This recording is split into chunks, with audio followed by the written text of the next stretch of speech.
नमस्ते दोस्तों, आज सुनिए सौतेली माँ।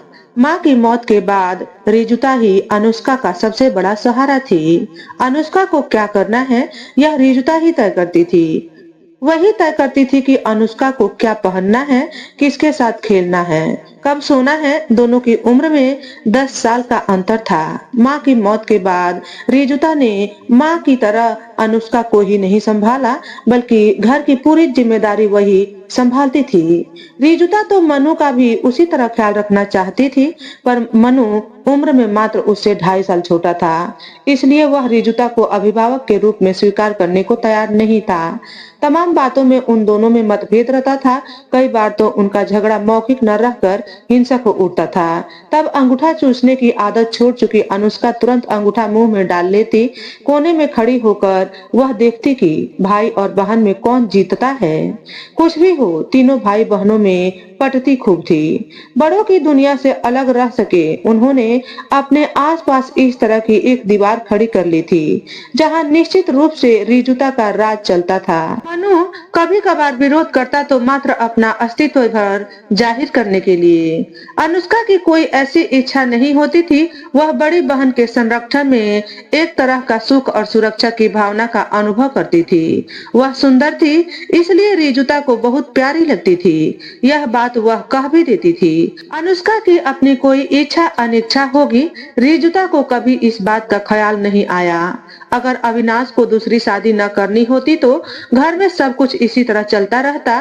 घर में दादी माँ यानी अविनाश की माँ थी ही, इसलिए बच्चों को माँ की कमी उतनी नहीं खल रही थी। घर के संचालन के लिए या बच्चों की देखभाल के लिए अविनाश का दूसरी शादी करना जरूरी नहीं रह गया था। इसके बावजूद उसने घर में बिना किसी को बताए दूसरी शादी कर ली। अचानक एक दिन शाम को एक महिला के साथ घर आकर उसने कहा, तुम लोगों की नई मम्मी। उस महिला को देखकर बच्चे स्तब्ध रह गए।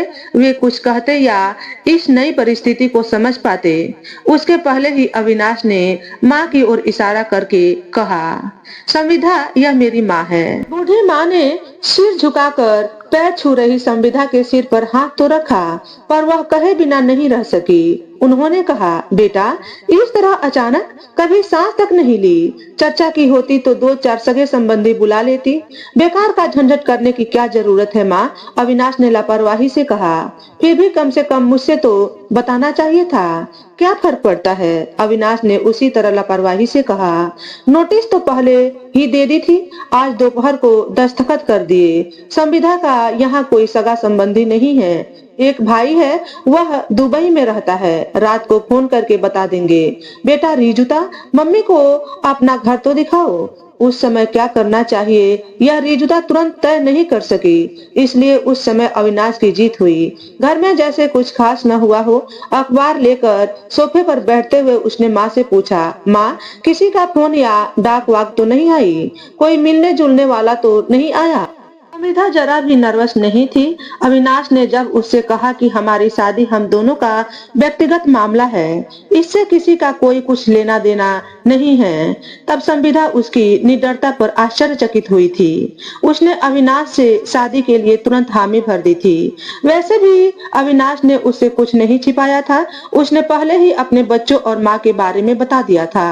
पर इस तरह बिना किसी तैयारी के नए घर में नए लोगों के बीच, चलो, रिजुता ने बेरुखी से कहा। संविदा उसके साथ चल पड़ी। उसे पता था कि विदुर के साथ शादी करने पर रिसेप्शन या हनीमून पर नहीं जाया जाता, पर घर में तो स्वागत होगा ही, जबकि वहाँ ऐसा कुछ भी नहीं था। अविनाश निश्चित होकर अखबार पढ़ने लगा था। वहीं यह 17-18 साल की लड़की घर की मालकिन की तरह एक अनचाहे मेहमान को घर दिखा रही थी। घर के सबसे ठीक ठाक कमरे में पहुंचकर रिजुता ने कहा, यह पापा का कमरा है, यहाँ थोड़ा बैठ जाऊं। संविधा ने कहा, आप जानो आपका सामान कहाँ है, रिजुता ने पूछा। बाद में ले आऊंगी, अभी तो ऐसे ही। खैर आप जानो, कहकर रिजुता चली गई। पूरा घर अंधकार से घिर गया तो रिजुता ने फुसफुसाते हुए कहा, मनु तू जाग रहा है। हाँ, मनु ने कहा। दीदी अब हमें क्या करना चाहिए। हमें भाग जाना चाहिए, रिजुता ने कहा। कहाँ, पर अनुष्का तो अभी बहुत छोटी है, यह बेचारी तो कुछ समझी भी नहीं। सब समझ रही हूँ, अनुष्का ने धीरे से कहा। अरे तू जाग गई? हैरानी से रिजुता ने पूछा। मैं अभी सोई ही कहाँ थी, अनुष्का ने कहा और उठकर रिजुता के पास आ गई। रिजुता उसकी पीठ पर हाथ फेरने लगी। हाथ फेरते हुए अनजाने में ही उसकी आंखों में आंसू आ गए। भर्राई आवाज में उसने कहा, अनुष्का, तू मेरी प्यारी बहन है ना? हाँ, क्यों? देख, वह जो आई है ना, उसे मम्मी नहीं कहना, उससे बात भी नहीं करनी। यही नहीं, उसकी ओर देखना भी नहीं है, रिजुता ने कहा। क्यों? अनुष्का ने पूछा। वह अपनी मम्मी थोड़े ही है, वह कोई अच्छी औरत नहीं है। वह हम सभी को धोखा देकर अपने घर में घुस आई है। चलो, उसे मारकर घर से भगा देते हैं, मनु ने कहा। मनु, तुझे अक्ल है या नहीं? अगर हम उसे मारेंगे तो पापा हमसे बात नहीं करेंगे। भले न करे बात, पर हम उसे मारेंगे। ऐसा नहीं कहते मनु, पापा उसे ब्याह कर लाए हैं। तो फिर क्या करे? मनु ने कहा। मुझे वह जरा भी अच्छी नहीं लगती। मुझे भी। अनुष्का, तुझे? मुझे भी अच्छी नहीं लगती, अनुष्का ने कहा। बस, तो फिर हम सब उससे बात नहीं करेंगे। पापा कहेंगे तब भी? मनु और अनुष्का ने एक साथ पूछा। हाँ, तब भी बात नहीं करेंगे। उसे देखकर हंसना भी नहीं है, न ही उसे कुछ देना है। उससे कुछ मांगना भी नहीं है। यही नहीं, उसकी ओर देखना भी नहीं है। समझ गए ना? हाँ, समझ गए, मनु और अनुष्का ने एक साथ कहा। पर दादी माँ कहेंगे कि उसे बुलाओ तो? तब देखा जाएगा। दोनों ध्यान रखना, हमें उससे बिल्कुल बात नहीं करनी है। पापा इसे क्यों ले आए? मासूम अनुष्का ने पूछा। पता नहीं, रिजुता ने लापरवाही से कहा। दीदी, एक बात कहूँ, मुझे तो अब पापा भी अच्छे नहीं लगते। मुझे भी, मनु ने कहा। मनु ने यह बात कही जरूर, पर उसे पापा अच्छे लगते थे। वह उसे बहुत प्यार करते थे, उसकी हर इच्छा पूरी करते थे। पर दोनों बहनें कह रही थी, इसलिए उसने भी कह दिया। इतना ही नहीं, उसने आगे भी कहा, दीदी, अब यहाँ रहने का मन नहीं होता। फिर भी रहना तो पड़ेगा ही। अच्छा, चलो अब सो जाओ। मैं तुम्हारे पास सो जाऊं दीदी? अनुष्का ने पूछा। लात तो नहीं मारेगी? नहीं मारूंगी, कहकर वह रिजुता का हाथ पकड़कर क्षण भर में सो गई। रिजुता को अनुष्का का इस तरह सो जाना अच्छा नहीं लगा। घर में इतनी बड़ी घटना घटी है, फिर भी यह इस तरह निश्चिंत होकर सो गई। कुछ भी हो, 17-18 साल की एक लड़की पूरी रात तो नहीं जाग सकती थी।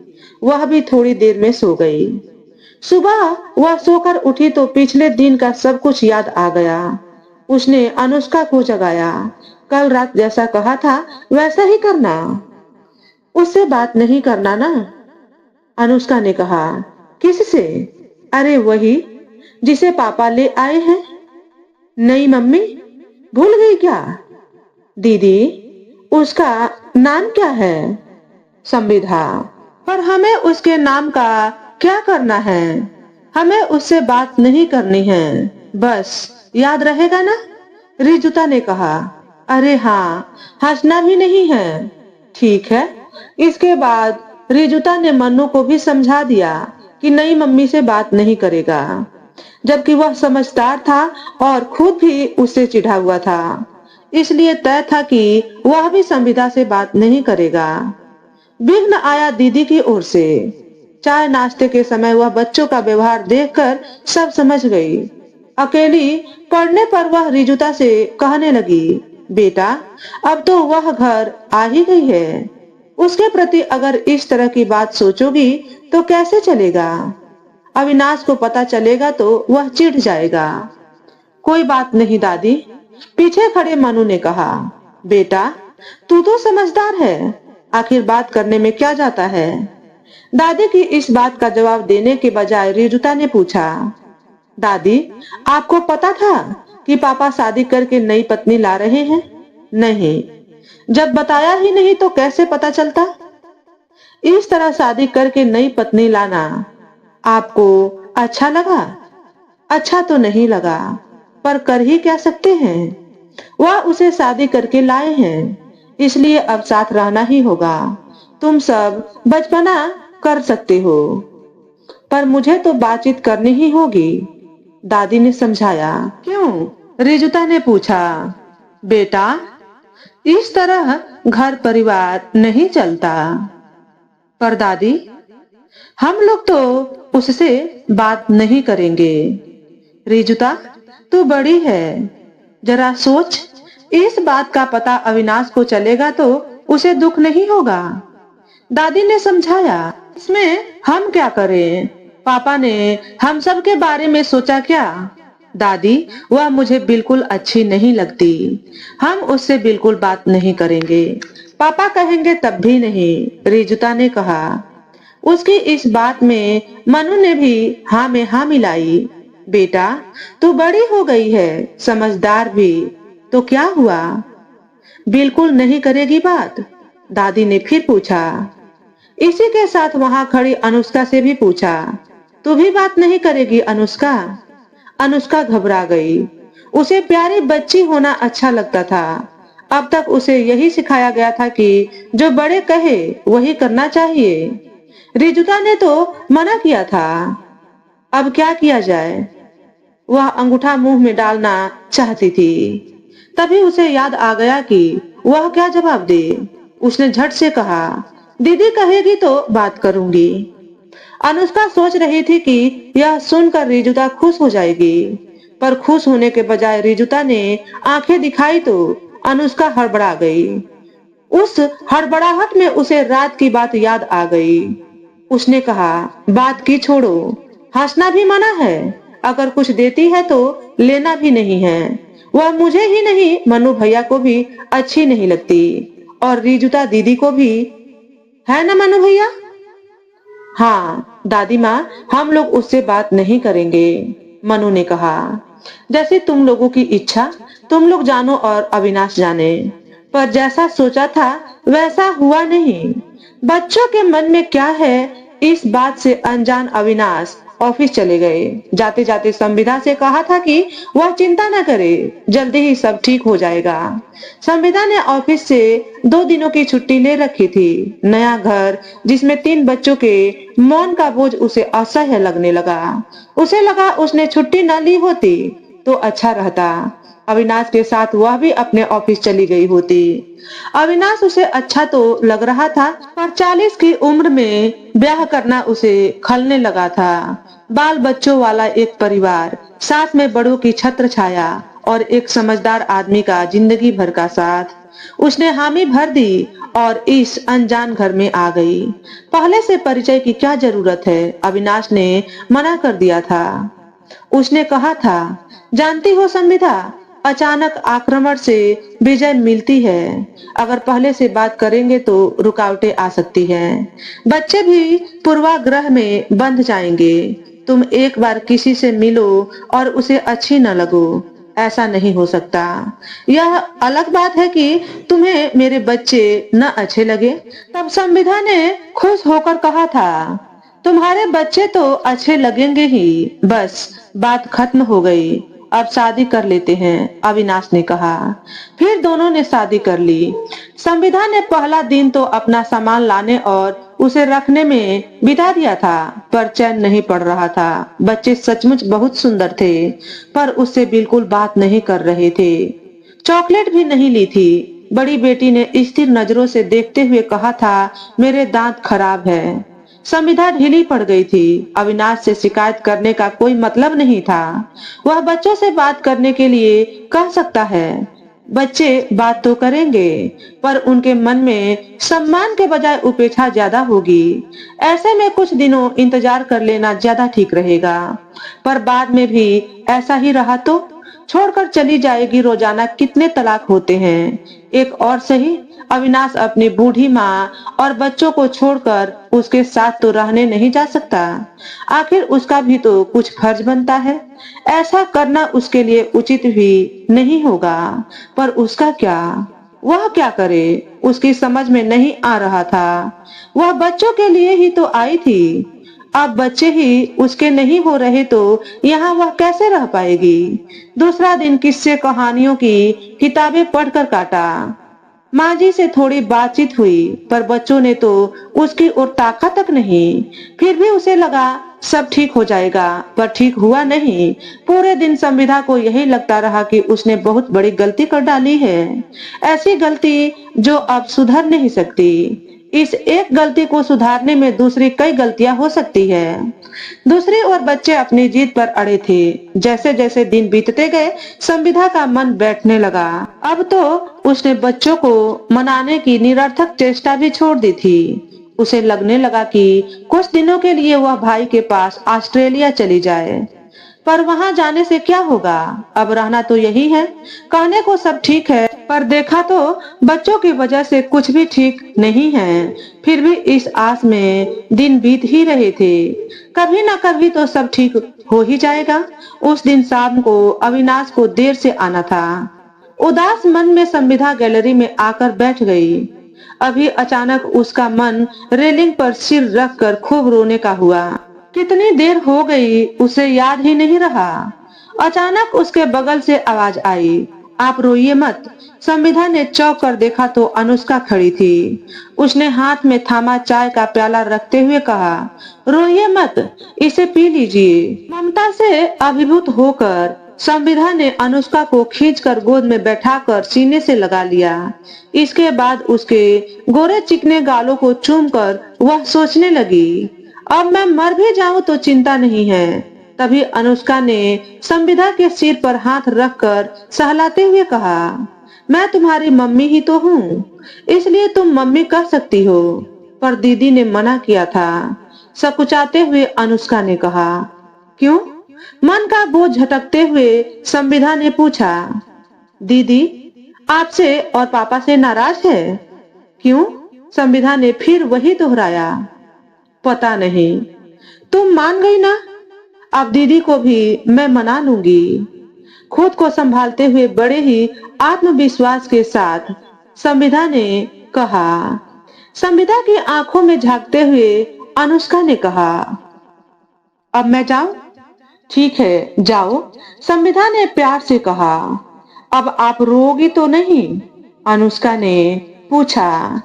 नहीं, तुम जैसी प्यारी बेटी को पाकर भला कोई कैसे रोएगा। छोटे छोटे पग भरती अनुष्का चली गई।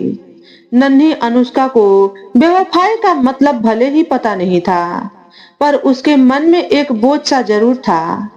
उसने बहन से वादा जो किया था कि वह दूसरी माँ से बात नहीं करेगी, पर संविधा को रोती देखकर वह खुद को रोक नहीं पाई और बड़ी बहन से किए वादे को भूलकर दूसरी माँ के आंसू पोंछने पहुंच गई। जाते हुए अनुष्का बार बार पलटकर संविधा को देख रही थी। शायद बड़ी बहन से की गई बेवफाई का बोझ वह सहन नहीं कर पा रही थी, इसलिए उसके कदम आगे नहीं बढ़ रहे थे। नहीं होती थी वह बड़ी बहन के संरक्षण में एक तरह का सुख और सुरक्षा की भावना का अनुभव करती थी। वह सुंदर थी, इसलिए रिजुता को बहुत प्यारी लगती थी। यह बात वह कह भी देती थी। अनुष्का की अपनी कोई इच्छा अनिच्छा होगी, रिजुता को कभी इस बात का ख्याल नहीं आया। तो दोस्तों आज के वीडियो में बस इतना ही। अगर हमारे द्वारा बताई गई कहानी थोड़ी सी भी अच्छी लगी हो तो वीडियो को लाइक और शेयर करें। चैनल पर पहली बार आए हो तो चैनल को सब्सक्राइब करके बेल नोटिफिकेशन को ऑल पर सेट कर लें, ताकि आपको ऐसे ही अच्छे अच्छे वीडियो देखने को मिले। हमेशा खुश रहें, हमेशा स्वस्थ रहें। वीडियो देखने के लिए आपका बहुत बहुत धन्यवाद।